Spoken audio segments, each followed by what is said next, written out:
Ang hotpot restaurant na itinayo namin ng biyenan ko. Kumita ng 4,500,000. Ang tatlong manugang, tig 1,500,000 ang kinuha. Samantalang ako, kahit isang kusing, wala. Ikaw naman ang pinakamagaling. Hindi mo na kailangan tong pera na to. Nga, ikaw ang may pinakamagandang buhay sa ating lahat. Mahihirap lang kaming tatlo, kaya tama lang na mas malaki ang makuha namin. Umiti ako at tumango. Hindi ako umimik. Kinabukasan, pumunta ako sa pabrika ng mga sangkap. Ang buong puhunan ng hotpot restaurant at ang supply ng mga sangkap ay ako lang mag-isa ang sumalo. Sigurado ka bang aalisin mo lahat? Sigurado ako. Malapit na ang bagong taon. Pansamantalang huminto sa pagiging abala ang hotpot restaurant.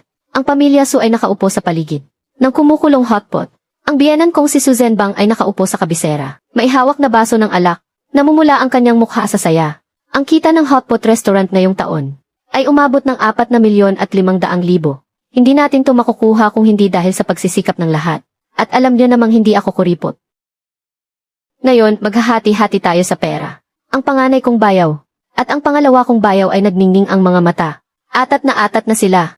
Hinigpitan ni Suwanshi ang hawak sa kamay ko sa ilalim ng mesa. Hinawakan ko rin ang kamay niya pabalik para sabihing huwag siyang mag-alala. Panganay na manugang, 1,500,000. Gamitin mo para makabili ka ng bagong kotse. Yang bulok mong sasakyan, matagal mo nang dapat pinalitan. Salamat pa. Naway humaba pa ang buhay ninyo. Pangalawang manugang, hindi ba't matagal mo nang gustong lumipat sa mas malaking bahay? Sapat na to para sa down payment.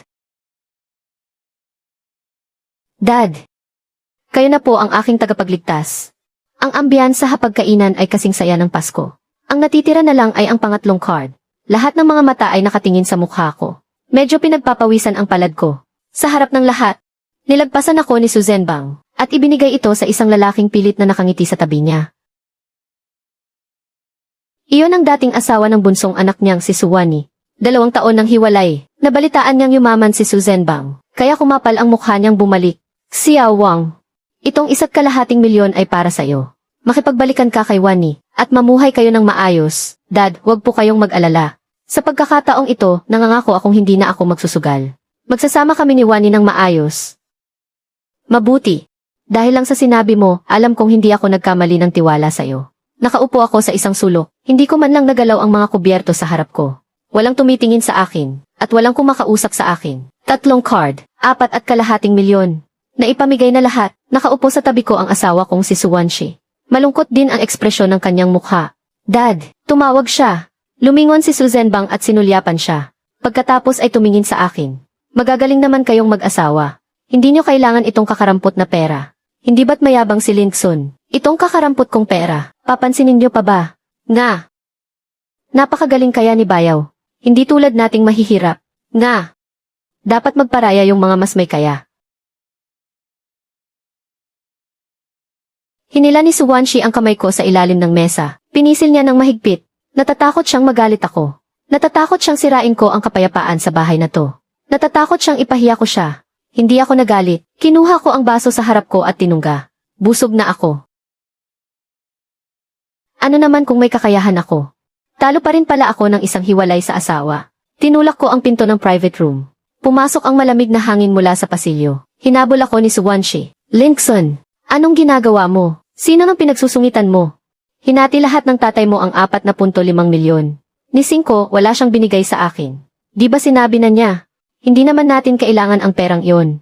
Para bang binuhusan ng yelo ang puso ko. Sa puntong ito, ni isang salita, hindi niya ako kinampihan. 2 taon na ang nakalipas, sabi ng tatay mo mag-partner tayo. Nakaipon ang pamilya niyo ng 500,000. Ako ang nag-abono sa natitirang 3,000,000. Pagkatapos noon, okay lang sana kung tumulong kayo. Pero ako ang gumawa ng recipe. Ako ang naghanap ng mga customer. Ako ang kumuha ng mga supplier para sa ingredients. Kinuha ng tatay mo ang perang pinaghirapan ko ng buong taon para ipamahagi sa 3 niyang paboritong manugang. Pero wala siyang binigay sa akin kahit 5. Suwanshi, sabihin mo sa akin. Sa pamilya mo, ano ba talaga ang tingin niyo sa akin? Bumuka ang bibig niya, na para bang may gustong sabihin.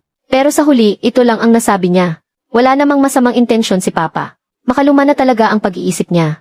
Hindi ko napigilang tumawa, kaya sa tingin mo rin, baliwala lang sa kin ang perang to. Deserve ko talagang maging tagasalo ng lahat. Hindi na siya nagsalita, namula ang gilid ng mga mata niya. Binawi ko ang braso ko. Tumalikod ako at naglakad palabas. Linkson, Sigaw niya mula sa likod.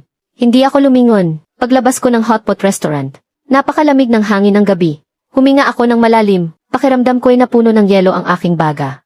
Nitong mga nakaraang taon, ang pera at pagod ko, ay naibuhos ko lahat sa hotpot restaurant at sa pamilyang ito. Pero sa huli, wala man lang akong natanggap na pasasalamat. Ang mga taong hindi marunong magpasalamat, ay hindi na dapat pang pag-aksayahan ng kahit kaunting lakas. Pinaandar ko ang kotse, at nagmaneho papunta sa labas ng lungsod. Dahil hindi marunong magkwenta ang pamilya Su, hayaan ninyong ako na ang mag-ayos ng kwentang ito. Pagdating sa factory ng mga rekado sa labas ng lungsod, sinabi sa akin ng receptionist na nasa meeting ang manager, at pinaghintay muna ako. Habang naghihintay, walang tigil sa pag-vibrate ang cellphone ko. Si Suwanshi. Nang hindi ko sinagot ang tawag niya, nag-text na naman siya. Linkson, matanda na si Papa. Medyo masakit nga ang mga sinabi niya. Pero hindi mo rin naman kailangang magdabog ng ganoon. Pamilya tayo. Magkakabalikan na sana ang pang-apat na kapatid at ang dati niyang asawa. Ano naman ang masama kung tutulungan natin sila? Hindi rin madali para sa ate at sa pangalawang ate mo. Pagbigyan mo na lang sila. Pwede ba? Napuno ng mga salita niya ang buong screen. Bawat salita niya, hinihiling na intindihin at pagpasensyahan ko sila. Pero bilang asawa ko, ni minsan hindi niya ako inisip. 5 taon kaming nagsama sa hirap at ginhawa. Ngayon ko lang napagtanto kung anong klaseng tao siya at ang kanyang pamilya. Ginagamit nila ang aming relasyon bilang alas. Sinasamantala ang kabaitan ko. Kinokontrol ako. Ginagamit ako. Itinuring ko silang pamilya. Pero ang turing nila sa akin ay gatasan. At si Suwanshi, mahal niya ba ako? Siguro nga. Pero hindi iyon sapat para malampasan ang kapangyarihan ng tatay niya. At hindi rin niya kayang labanan ang sarili niyang kahinaan. Isinara ko ang text message. At binuksan ang shopping appy. Yung in-order ko para kay Suzenbang noong isang araw. Mga imported na health supplement. Nagkakahalaga ng 20,000. Hindi pa napapadala. Ngayon, iniisip ko. Hindi na pala kailangan. Tumunog ang notification ng refund sa account ko. Mabilis at walang aberya. Tapos na ang meeting ng manager. Sumunod ako sa receptionist papasok sa conference room. Inabot ko ang isang dokumento. Isang sulat para sa pagwawakas ng kontrata. Itinulak ng manager ang kanyang salamin pataas. Tila medyo nagulat. Simula ngayong araw, ititigil na ang supply ng mga sahog para sa hotpot restaurant. Ang naunang order na 10 tonelada ay kanselado na lahat. Nasaksihan ng manager ang lahat ng paghihirap ko para sa recipe na ito. Lahat ng pagod ko para mapabuti ito. Ang laki ng pinuhunan niyong dugot pawis dito. Bakit bigla niyo na lang kakanselahin? May problema po ba sa restaurant? Ako at ang pamilya ko. Paborito po namin ang hotpot ninyo. Sayang naman kung magsasara. Walang problema sa restaurant. Yung mga tao ang may problema. Natigilan sandali ang manager. Tapos ay nagpakita ng pag-unawa sa kanyang mukha. Mahigit 10 taon na siya sa industriyang ito. Marami na siyang nakitang alitan sa pagitan ng mga kasosyo. At mga problema sa pamilya na nauwi sa paghihiwalay ng negosyo. Kung ganoon, tungkol sa huling bayad, sundin natin ang nasa kontrata. Babayaran ko ang anumang multa sa paglabag sa kasunduan. Isa pa, hindi na lang ako makikipag-partner. Gusto kong mag-solo. Napangiti ang manager. Pumirma na sa kontrata. Sige po, sigurado po, sigurado. Kapag si Boslin ang kanegosyo, tiwala ako. Pagkalabas sa processing plant, tuloy-tuloy pa rin ang pagpapadala ng mensahe ni Suwanshi. Linkson, ano ba talaga ang gusto mong mangyari? Sabi ni Papa hindi mo raw sinasagot ang tawag niya. Gusto mo bang wasakin ang pamilyang ito? Hindi ako sumagot. Tinawagan ko ang food supplier. Kuya Liu, yung mga order ng hotpot restaurant simula ngayon, hindi ko nagagarantiyahan. Kanselado na ang credit terms. Simula ngayon, kailangang bayaran agad pagka-deliver. Boslin, anong nangyayari? Wala naman. Wala na ako sa restaurant na iyon. Kung may kailangan ako sa susunod, ikaw pa rin ang hahanapin ko. Binaba ko ang telepono. Binuksan ko ang WeChat.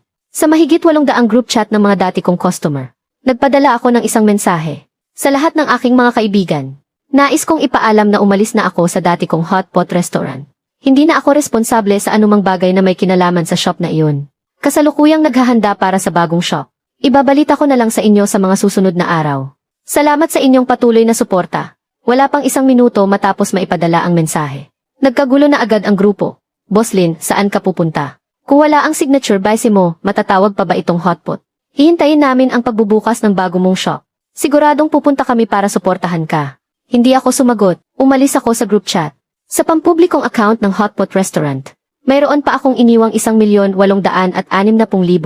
bilang pansamantalang pondo. Inilipat ko na rin pabalik sa sarili kong card. Sa huli, tinawagan ko ang kaibigan kong si Zhao Kai. Huazi, tulungan mo akong maghanap ng angkop na pwesto. Kailangan maganda ang lokasyon, at kailangan malaki ang espasyo. Ano, sa wakas, mag-isa ka ng kikilos. Mas mabuti kung mag-isa ka. Matagal na akong hindi sang-ayon sa pamilya mo. Wala namang naitutulong. Puro lang kumakain ng libre. Huwag kang mag-alala, ipaubaya mo na sa akin. CJ, pagkababa ng telepono, binuksan ko ang pinto ng kotse at pumasok ako. Patuloy pa ring nag-vibrate ang telepono ko. Tawag iyon ni Suwanshi. Hindi ko ito pinansin. Agad ko itong pinatay at itinapon sa tabi. Ang bigat sa aking dibdib. Ang matagal ng kinikimkim na sama ng loob. Sa wakas ay nawala rin sa sandaling ito. Hindi ako umuwi sa bahay namin ni Suwanshi. Sa halip, umuwi ako sa bahay ng mga magulang ko. Pagbukas ko ng pinto, abala sa pagluluto ang nanay ko sa kusina. Narinig ang ingay kaya sumilip. Natigilan sandali, tapos biglang napangiti ng malawak. Lumabas si tatay mula sa kanyang study. Kahit na nagrereklamo ang bibig. Linkson, bakit may oras kang umuwi ngayon? Hindi ka ba abala sa shop? Umuwi ka nang hindi man lang nagsasabi. Wala ka naming inihandang pagkain. Pinanood ko silang abala sa pag-aasikaso. Biglang kumirot ang puso ko. Sa nakalipas na 2 taon, ibinuhos ko ang lahat ng oras ko, lakas, at pera sa hotpot restaurant at sa Pamilya Su. Kahit sa mga holiday o espesyal na okasyon, uuwi lang para kumain. At palaging nagmamadali. Kapag tumatawag sina mama at papa, lagi kong sinasabing abala ako. Mamaya na lang tayo mag-usap. Lumipas ang 2 taon ng ganoon lang. Pero sa huli, ano ang napala ko? Umupo ako sa sofa. Pinapanood si nanay na naghihiwa ng gulay sa kusina. At si tatay na kinukuha ang mga kumot sa balkonahe. Pumasok ang sikat ng araw sa bintana. Tumatama sa sahig. Napakainit sa pakiramdam. Sinabi ko sa sarili ko, mula ngayon, ang pera at oras ay para lang sa mga taong karapat-dapat. Kinaumagahan, pagbukas ko pa lang ng cellphone ko. Tumawag agad si Suwanshi. Nag-alinlangan ako sandali, pero sinagot ko pa rin. Puno ng pag-aalala at galit ang boses niya. Kaya naman pumiyok siya. Saan mo nilipat ang pera? Sinabi ng supplier na hindi ka na raw garantor. Pati ang pabrika ng mga sangkap, sinabing hindi ka na raw magsusupply. Ano ba talaga ang gusto mong gawin? Naging agresibo ang pakikitungo niya. Hindi ako nagpaliwanag, binaba ko ang tawag. Nagdidilig si mama ng mga bulaklak. Lumapit ako sa kanya, kinuha ko sa kanya ang pandilig. Ma, ako na po.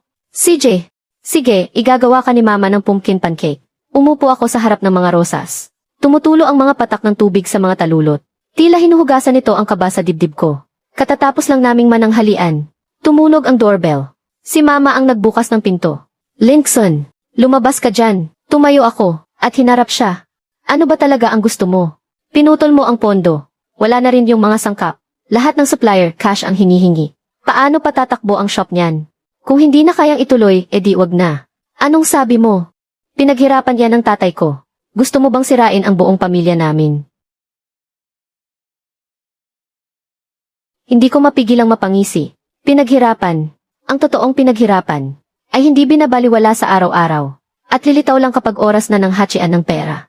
Takot lang sila. Takot na baka hindi na sila makakakuha ng pera nang wala man lang ginagawa. Suwanshi. 5 taon na akong tumutulong. Pera ko ang inabunuhan ko. Ako ang nag-develop ng mga sangkap. Ako ang nagdala ng mga customer. Anong nakuha kong kapalit? Ang ituring akong iba ng tatay mo.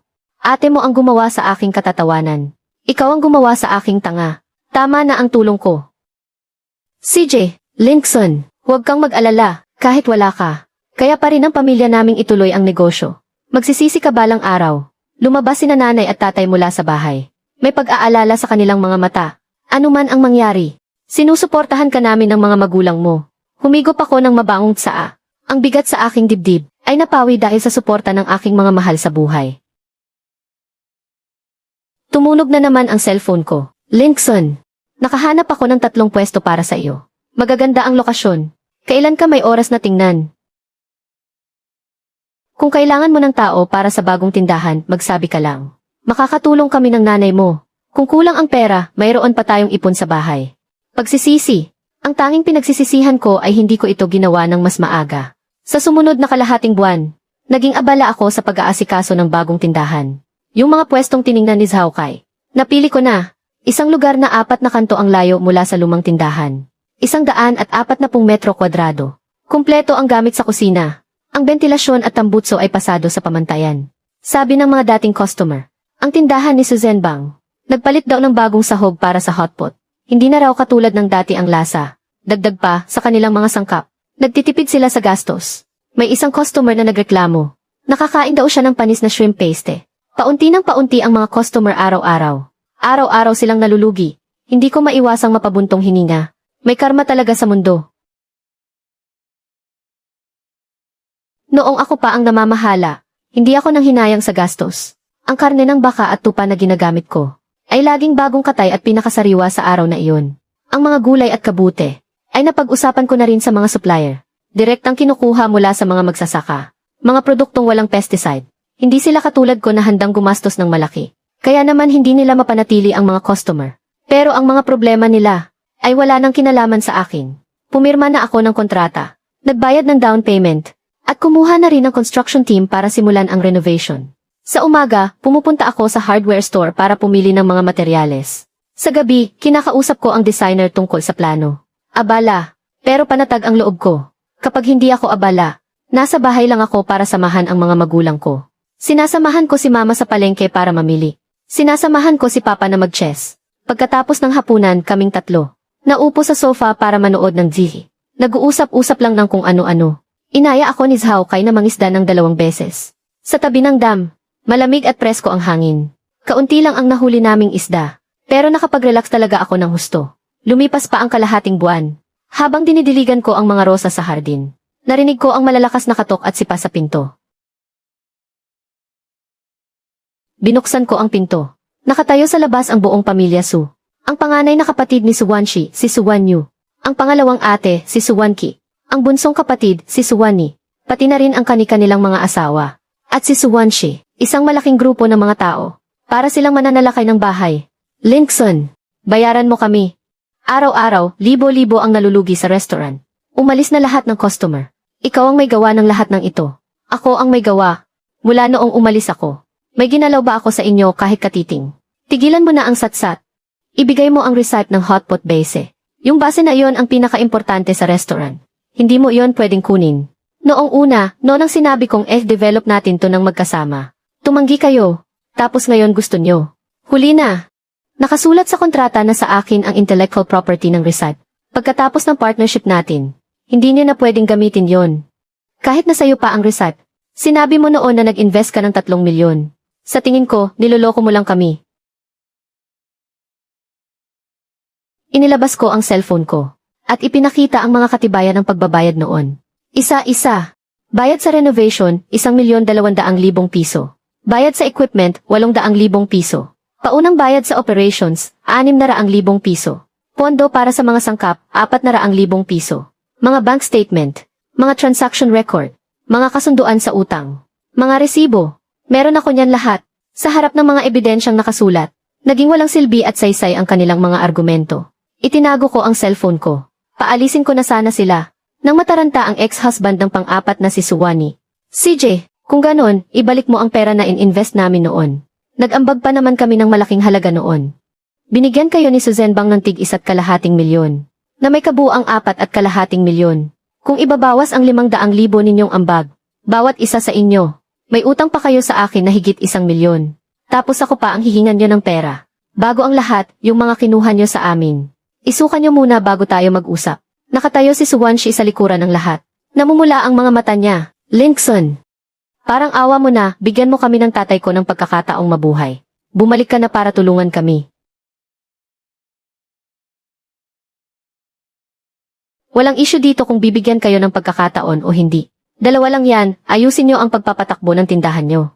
O kung hindi nyo na kaya, magsara na lang kayo. May mga kamay at paa naman kayo. Imposibleng magutom kayo. Lumabas ang tatay ko mula sa loob ng bahay. At tumayo sa tabi ko. Sumunod naman ang nanay ko na may hawak na cellphone. Naintindihan ko na ang lahat. Gusto lang kaming pagsamantalahan ng pamilya niyong mga Su.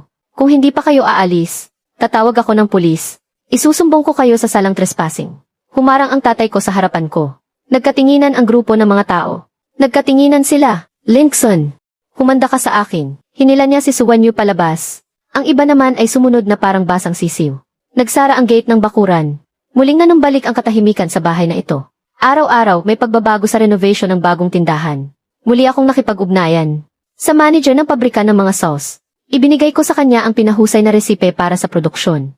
Nagpadala rin ako sa mahigit 800 dating customer ng anunsyo tungkol sa grand opening. Itinakda ito sa susunod na Sabado. Halos lahat sila ay sumagot na siguradong darating para sumuporta. Naging abala ang buhay, pero payapa ang aking kalooban.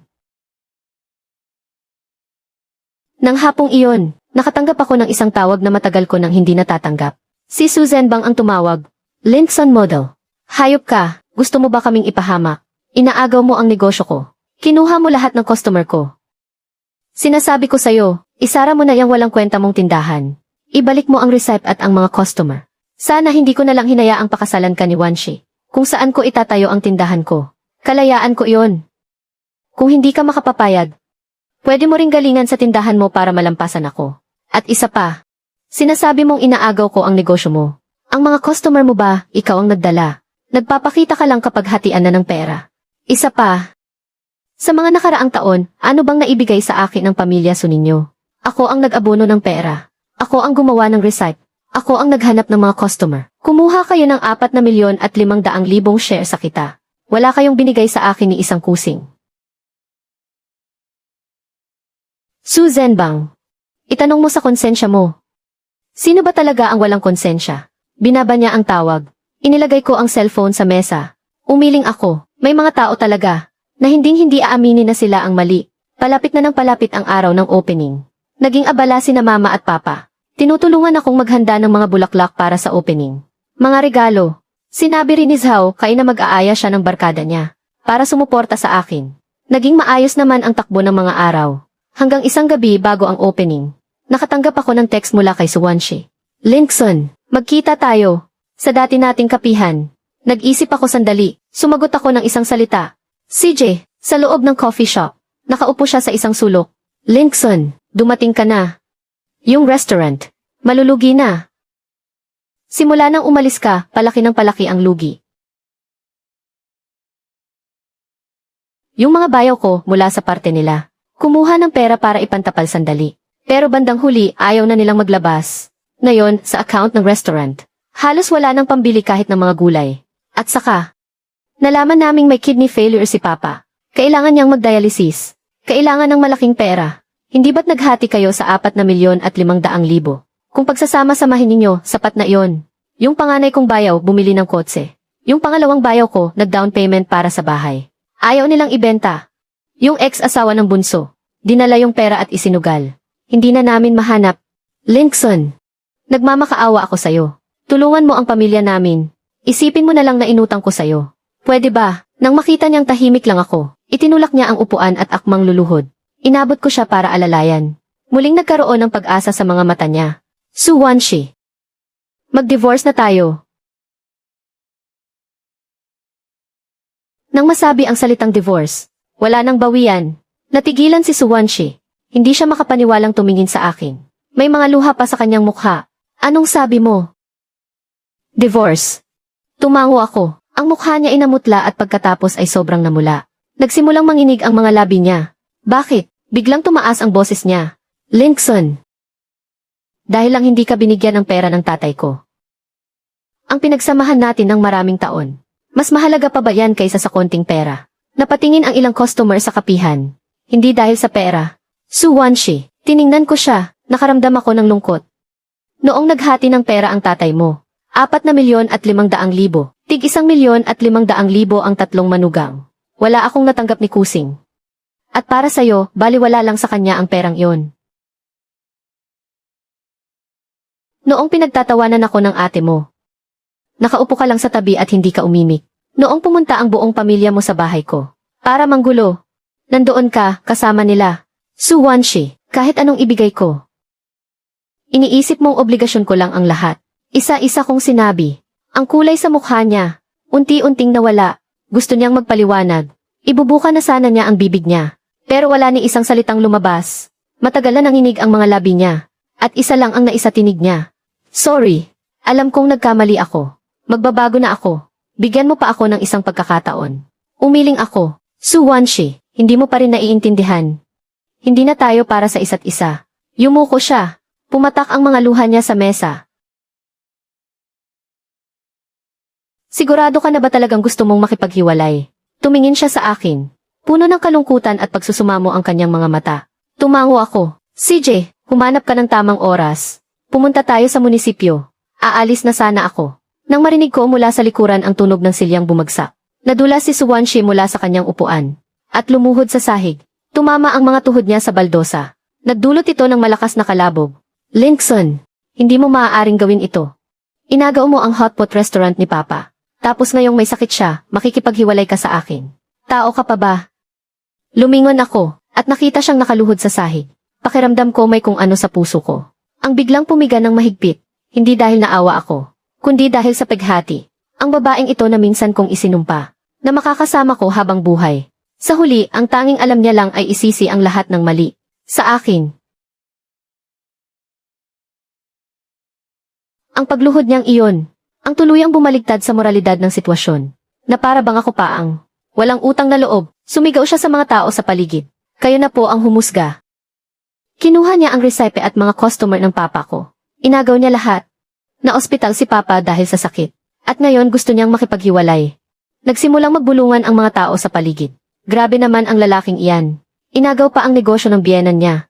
Walang hiya talaga. Kawawa naman yung babae. Nakahanap pa siya ng isang asawang may pusong demonyo. May ilan pang ang kumuha ng kanilang cellphone. At binuksan ang kamera. Nakatayo lang ako roon. Pinapanood ang pag-arte niya. At may kung anong pait ang naramdaman ko. Yung taong nangako sa harap ng altar na magsasama sa hirap at ginhawa. Hanggang kamatayan. Ngayon ko lang napagtanto. Hindi pala siya kailanman pumanig sa akin. Palagi siyang nasa panig ng tatay niya. Nasa panig ng ate niya. Nasa panig ng lahat ng mga taong nang aapi sa akin. Pero ni minsan, hindi siya pumanig sa akin. Hindi ako nagalit, hindi rin ako nagpaliwanag. Suwanshi. Kung gusto mong lumuhod, sige lang. Kalmado lang ang boses ko. Tungkol sa diborsyo, kung hindi ka papayag, idadaan ko ito sa korte. Susunod ako sa kung anuman ang magiging desisyon. Tumalikod na ako at nagsimulang maglakad palayo. Linkson, magsisisi ka. Narinig ko ang boses niya mula sa aking likuran. Hindi ako lumingon, bukas na ang mga ilaw sa kalsada, na nagpapahaba sa aking anino. Tinulak ko ang pinto ng coffee shop. Pumasok ang malamig na hangin sa aking kwelyo. Pero ngayon lang naging ganito kalinaw ang isip ko. Pag-uwi ko galing sa coffee shop, pagbukas ko pa lang ng pinto, ramdam ko na agad na may mali. Mahigpit na hawak ni nanay ang kanyang cellphone. Namumula ang kanyang mga mata. Inabot niya ito sa akin.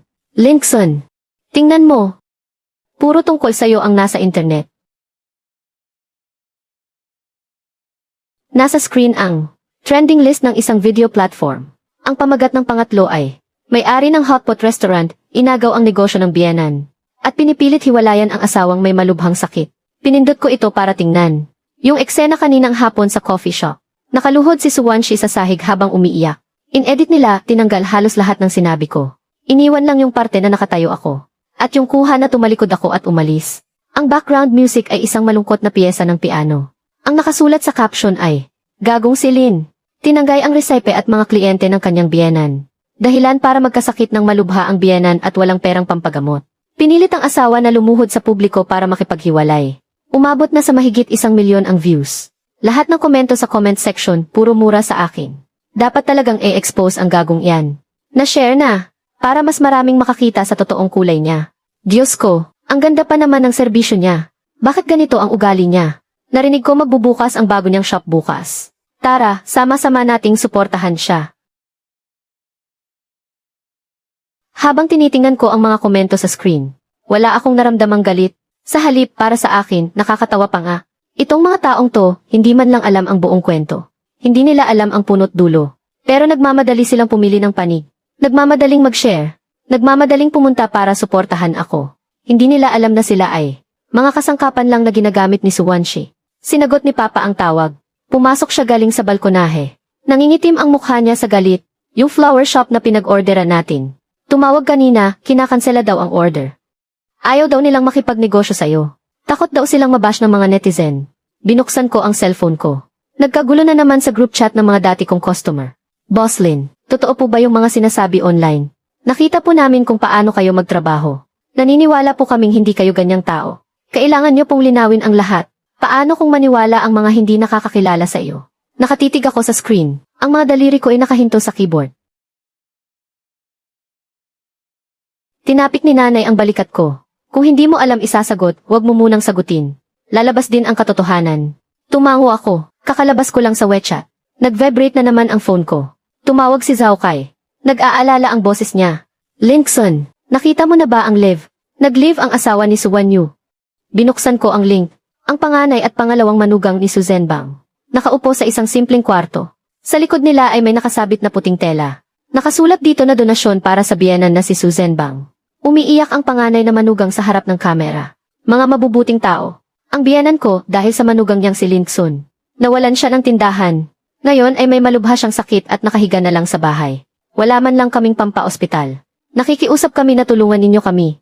Mag-donate kayo para mailigtas ang buhay niya. Nagsimulang umulan ng mga regalo sa screen. May nag-comment kung sino si Linkson. Dinagdagan pa ito ng pangalawang manugang. Sinabi niyang ninakaw ko ang receipt. Inagaw ang mga customer. At pinilit ang kapatid niyang babae na makipaghiwalay. Puro mura sa akin ang nasa comment section. May nagsabi pa na maglalagay sila ng banner sa tapat ng bago kong tindahan. Hindi ko mapigilang mapangisi. Hindi naman nila ibinenta ang kanilang mga sasakyan at bahay. Hindi sa wala silang pera. Ayaw lang talaga nilang gumastos. Pero ngayon, sinasamantala nila ang opinyon ng publiko. Para ang mga netizen ang magbayad para sa kanila. Tumingin ako sa isang sulok ng live stream. At nakita ko ang anyo ni Su Wanshi. Bigla akong may naalala. Yung itsura niya habang nakaluhod sa sahig ng calf. Gaya ng dati. Hinayaan niya lang ang bayaw niya na siraan ako ng ganito. Pinatay ko ang cellphone ko. At tinawagan ko si Zhao Kai. Huazi, tuloy pa rin ang opening bukas. Nababaliw ka na ba? Puro paninira sa'yo ang nasa internet ngayon. Siguradong may manggugulo bukas. Alam ko, hindi ako natatakot. Lalabas din ang katotohanan. Nagdala si nanay ng isang tasang mainit na tsaa. At inilapag sa harap ko. Baka naman, sa ibang araw na lang tayo mag-opening. Hindi, sabi ko, Nay. Hindi tayo ang nagkamali. Hindi natin kailangang magtago. Sabi ni tatay na nakakunot ang noo. Pero ang gabi na, paano pa tayo makaka-order ng bulaklak niyan? Okay lang, kung kanselado ang mga bulaklak, edi wala. Magbubukas pa rin ang tindahan. Magpapakulo pa rin ang sabaw. Kapag may dumating na customer, aasikasuhin natin.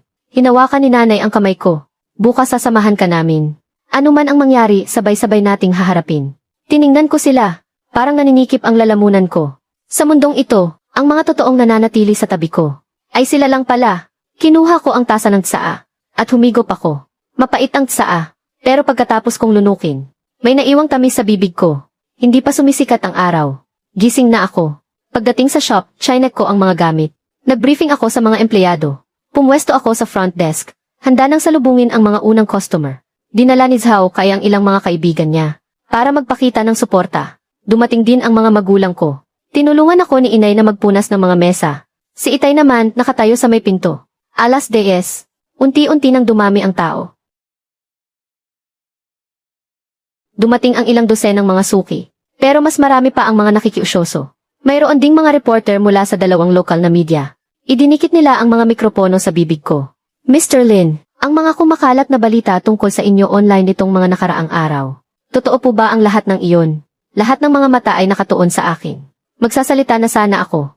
Nang may isang kamay na umagaw sa mikropono mula sa akin. Ito ang panganay na manugang ni Su Zhenbang. Kasunod niya sa likod ang kanyang asawa. Pati na rin si Su Wanqi at ang asawa nito. At sina Su Wanshi at Su Wani. Bumuntong hininga siya. At sinabi sa mga reporter. Sa inyong lahat. Ako ang panganay na manugang ng pamilya Su. Hindi kami naparito para gumawa ng gulo. Gusto lang naming linawin ang lahat. May kinuha siyang dokumento mula sa kanyang bag. Ito ang aming partnership agreement. Nakasaad dito na ang base sauce ay pag-aari naming lahat sa shop. At may perma rito ni Linkson. Inilabas din ng pangalawang manugang ang kanyang cellphone. Ito ang mga pruweba ng perang pinag-ambagan namin. Para sa pagbili niya ng mga gamit, ninakaw niya ang receipt at mga customer ng pamilya namin. Dahil sa kanya, nagkasakit ng malubha ang aming ama at wala kaming pampagamot. At pinilit pa niyang hiwalayan ang pangatlo naming kapatid. Nagsimulang magbulungan ang mga tao. Mukha pa namang matino, hindi mo akalaing ganyan pala kadilim ang budhi niya. Sabay-sabay na itinutok sa akin ang mga kamera ng cellphone. Namutla ang mukha ni inay. Salubong naman ang kilay ni itay.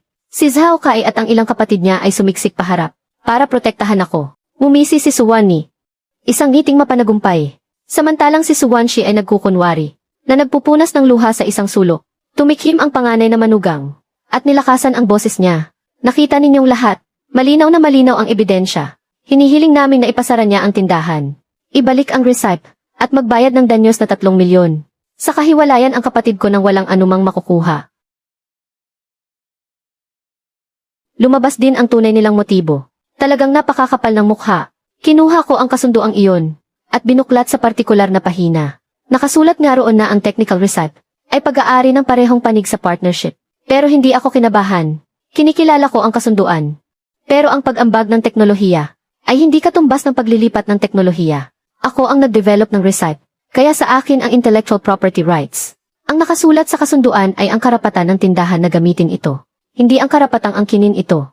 Tiningnan ito ng panganay na manugang. At nagbago ang ekspresyon ng mukha niya. Magsasalita pa sana siya, pero hindi ko siya binigyan ng pagkakataon. Kinuha ko ang cellphone ko, binuksan ang screen mirroring, at ikinonekta ito sa gihi sa labas ng tindahan. At isa pa, ang pamilya ninyong Su mula nang magbukas ang tindahan, ay 500,000 lang ang ipinuhunan. Ang screenshot ay fake. At panghuli, sa hatian ng kita sa katapusan ng taon, binigyan ni Susan Bang ang 3 niyang manugang ng tig 1,500,000. Wala akong natanggap kahit isang kusing. Sino ba talaga ang walang konsensya? Malubha ang sakit ni Susan Bang. Nangyari yan pagkatapos kong umalis. Dati, binibilhan ko siya ng kung ano-anong mga supplement. At maayos naman siya. Sino nang makakapagsabi kung karma na ba yan ngayon? Tungkol naman sa diborsyo. Hinayaan lang ng asawa ko ang pamilya niya. Naapihin at insultuhin ako. Dapat ko ba siyang hiwalayan o hindi? 2 taon akong nagtrabaho sa ilalim ni Boslin. Siya lang mag-isa ang naghirap para sa recipe na iyon. Ang mga taga-pamilya Su, bibihira lang magpakita sa 1 taon. Anong joint development? Puro kalokohan. Pagkaalis ni Boslin, nag-iba lahat ng lasa ng sabaw sa tindahang iyon. Alam naming mga lumang customer kung ano ang nangyari. Biglang natigil ang pag-iyak ni Suwanshi. Natataranta ang kanyang mga mata. Namula na parang atay ng baboy ang mukha ng panganay na manugang. Yung itsura niyang palaban kanina, ang kayabangan niya ay biglang naglaho. Ang pumalit dito ay ang hindi maitagong kaba at kahihiyan. Ang pangalawa at pangatlong manugang sa tabi niya ay nagkatinginan na lang din at umiiwas ng tingin. Ang mga taong nakikiusyoso kanina ay nag-iba na rin ang sinasabi.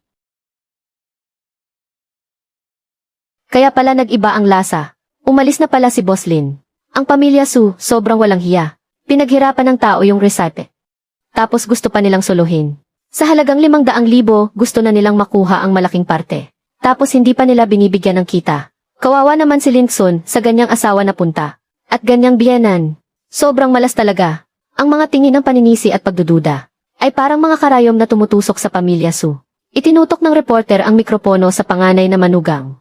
Nakayuko lang siya at walang masabi ni isang salita. Isinilid niya ang mga dokumento sa bag. Nakasunod sa likod ang iba na hiyang-hiya. Nagsimulang pumasok ang mga suki. Boslin, 1 mesa nga para sa amin. Ang tagal naming hinintay itong bago ninyong pwesto. Wala pang kalahating oras. Puno na lahat ng 30 mesa. Pumasok ako sa kusina. Kumukulo-kulo ang sabaw sa kaldero. Sumandok ako ng kaunti para tikman. Ito nga yung lasa. Pagkatapos ng gulo noong opening day, hindi na ako nagtimpi. Kumuha ako ng abogado. Sinampahan ko ng kasong paninirang puri. Ang panganay at pangalawang manugang. Sabi ni Attorney Fang, malaki raw ang tsansang manalo sa kasong ito. Kailangang magbayad ng danyos at humingi ng tawad sa publiko ng kabilang panig. Kasabay nito, nagsumite ako sa korte ng mga papeles para sa annulment. Habang nililigpit ng abogado ang mga papeles, nabanggit niya, pinalabas na pala ng ospital si Susan Bang. Matagal na raw kasing hindi nababayaran ang dialysis niya. Ayaw na siyang tanggapin ng ospital. Natigilan ako, hindi ako umimik, hindi ko alam kung anong mararamdaman ko. Bilang isang estranghero, siguro maaawa ako. Pero bilang isang tao, na dati niyang sinaktan, hindi ako maaawa sa kanya. Nang gabing iyon, tumawag si Suwanshi. Paos ang boses niya, at garalgal sa iyak. Linkson, tao ka pa ba? Pinalaya sa ospital si Papa. Masaya ka na.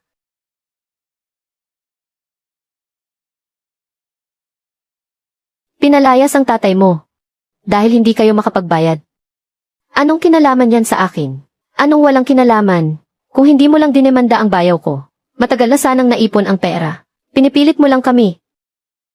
Sa tingin mo ba makakalikom pa sila ng pera? Suwanshi. Noong sinisiraan ako ng bayaw mo, nanonood ka lang sa tabi. Noong hinahati ng tatay mo ang pera, nanonood ka lang din sa tabi. Noong inaapi ako ng pamilya nyo, nanonood ka pa rin sa tabi. Ngayong may problema na, ako na ang sinisisi nyo. Pero hindi ka dapat maging ganito kalupit. Malapit nang mamatay si Papa. Pahina ng pahina ang boses niya, hanggang sa naging pigil na pag-iyak na lang. Hindi man lang ako natinag. Noong kinuha nila ang 4,500,000, hindi man lang nila naisip na tirhan ako kahit kusing. Ngayong wala ng perang pampagamot, sa akin pa sila lumalapit para humingi ng tulong. Saan ka naman nakakita ng ganyang katwiran sa mundo? Su Wanshi. Nagsampa na ako ng kaso para sa diborsyo. Problema na ng pamilya niyo yan, humanap kayo ng paraan. Linkson. Sa ginagawa mong yan, makakarma ka. Natawa ako. Ganti lang ito sa ginawa nila. Pagkalipas ng 3 araw, dinala ni Attorney Fang ang resulta ng negosasyon. Naduwag ang panganay at pangalawang manugang na lalaki. Matibay ang ebidensya para sa kasong paninirang puri. Kapag nahatulan, hindi lang sila magbabayad ng danyos. Maaari pa silang magkaroon ng criminal record. Nagpasabi sila sa pamamagitan ng iba. Handa silang makipag-ayos. Basta bawiin ko lang ang kaso. Tumango ako. Pwedeng iurong ang kaso. Ibalik nila ang kinuha nilang 1,500,000. Humingi sila ng tawad sa publiko at linawin ang katotohanan sa live stream. Natigilan sandali si Attorney Fang. 1,500,000, kaya ba nilang bayaran iyon? Sapat na kung ibebenta ng panganay na manugang ang BLV niya. Pwede ring isangla ng pangalawang manugang ang bahay niya. Problema na nila kung hindi nila mabayaran. Hindi ako maghihintay. Tiningnan ako ni Attorney Fang. At hindi na nagsalita pa. Tumalikod siya para iparating ang sinabi ko. Lumipas ang 1 pang linggo. Lumabas na ang desisyon ng korte sa diborsyo. Pinayagan ang diborsyo. Ang mga ari-arian namin ay 1 bahay at 1 kotse. At may 160,000 ipon. Pumayag kaming gawing pera ang kotse at bahay. At paghasian ng pantay. Noong araw na dumating ang desisyon, tumawag si Attorney Fang sa akin. Hindi raw umapela si Su Wanshi. Tinanggap na niya. Ibinenta ng panganay na manugang ang kotse. At naipadala na ang pera. Hindi makapagbayad ang pangalawang manugang kaya natrap siya. Sinabi niyang idemanda ko na lang daw siya. Tumango ako. Kung ganon, iurong na ang kaso sa isa. Paglabas ko ng law office, nakakasilaw ang araw. Tumingala ako sa langit. At huminga ng malalim, 5 taon ng pagsasama. 4,500,000 dibidendo. 3,000,000 abono. Sa bandang huli, walang sinuman ang nakalamang. Pero hindi ako nagsisisi. O sabihin na nating, kailangan na lang sumulong. Araw-araw, palakas ng palakas ang negosyo sa hotpot restaurant. Maraming dumarayo dahil sa kasikatan nito. Gusto nilang tikman ang sabaw na pinagkaguluhan. Kung ano ba talaga ang lasa nito. Parami ng parami ang mga suki. Wala pang 3 buwan. Nalampasan na ng buwan ng kita ang dating record ng lumang tindahan. Sabi ni Zhao Kai, sadyang matibay daw ako. Sa kabila ng gulo, lalo pa kaming sumikat. Hindi ako umimik. Lahat ng ginagawa sa mundo ay may katapat na karma. Sinuwerte pa rin ako sa kabila ng nangyari. Isang dapit hapon noon. Nag-aayos ako ng mga lamesa at upuan sa labas ng tindahan. Lumalamig na ang panahon. Dala ng hangin ang bango ng mga bulaklak. May isang babaeng nakatayo sa kabilang kalsada. Matagal niya akong tinitigan. Si Su Wanshi. Pumayat siya ng husto. Nakasuot siya ng lumang jacket na kulay abo. Basta na lang nakatali ang buhok niya. Lumuwa ang buto sa kanyang pisngi. Mas lumalim ang mga kulubot sa gilid ng kanyang mga mata. Nag-atubili siya sandali. Tumawid siya ng kalsada at lumapit. Linkson, tiningnan niya ako. Pagkatapos ay tumingin sa loob ng tindahan. Ang ganda na pala ng buhay mo ngayon. Hindi ako nagsalita. Wala na sa kanya. Ang dati niyang pagka-arogante. Kumuha ako ng isang upuan. Maupo ka. Umupo siya. Walang laman ang kanyang tingin habang nakatanaw sa malayo. Wala na ang tatay ko. Walang emosyon ang boses niya. Yung ex-husband ni Laosi. Kinuha ang pera at isinugal. Baon na baon sa utang. Pinuntahan niya si Laosi para manghingi ng pera. Walang maibigay si Laosi. Sinaktan niya ito. Pagkatapos ay pinuntahan niya ang tatay ko sa ospital. Sabi niya, yung 1,500,000 noon, ay bigay daw ng tatay ko. Kaya dapat daw managot si tatay. Hindi pumayag ang tatay ko. Nag-away silang dalawa sa kwarto sa ospital. Itinulak niya ang tatay ko. Tumama ang ulo ni tatay sa bedside table. Isinugod siya sa emergency room. Habang sinasabi niya iyon, sa wakas ay tumulo na ang kanyang mga luha. Pero hindi siya humikbi. Ang panganay at pangalawang ate, ayaw na nilang maglabas pa ng pera. Sabi ng isa na ibenta na daw ang kotse. Inilabas ko na ang lahat ng ipon ko. Pero hindi pa rin kinaya ni tatay. Nahatulan ng habang buhay na pagkakakulong ang dating asawa ng bunso.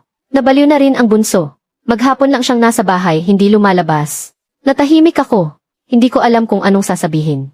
Bago pumanaw si tatay, may sinabi siya. Sabi niya, may pagkukulang daw siya sa iyo. Sabi niya, ikaw lang daw ang nag-iisa, na taong tunay na naging mabuti sa kanya. Nagkamali lang daw siya. Hindi niya nakita kung sino talaga ang may tunay na malasakit sa kanya. Dati ako ang may kasalanan sa iyo. Ako ang nagkulang. Ang sakit pala kapag walang taong nasa tabi mo. Ngayon, nararamdaman ko na rin. Hindi na kita hahanapin pa. Linkson, sana ay maging matagumpay ang negosyo mo. Tumalikod siya at umalis. Paliit ng paliit ang kanyang anino. Hanggang sa tuluyan siyang naglaho sa kanto. Nakatayo lang ako sa labas ng tindahan. Matagal akong nakatayo roon. Linkson, ano nang tinutunga-tunga mo dyan? Magkita kita tayo mga tol ngayon. At doon ako natauhan. Tumalikod ako at pumasok sa loob. Sumalubong sa akin ang mainit na hangin. Abala ang mga waiter sa paghahain ng pagkain.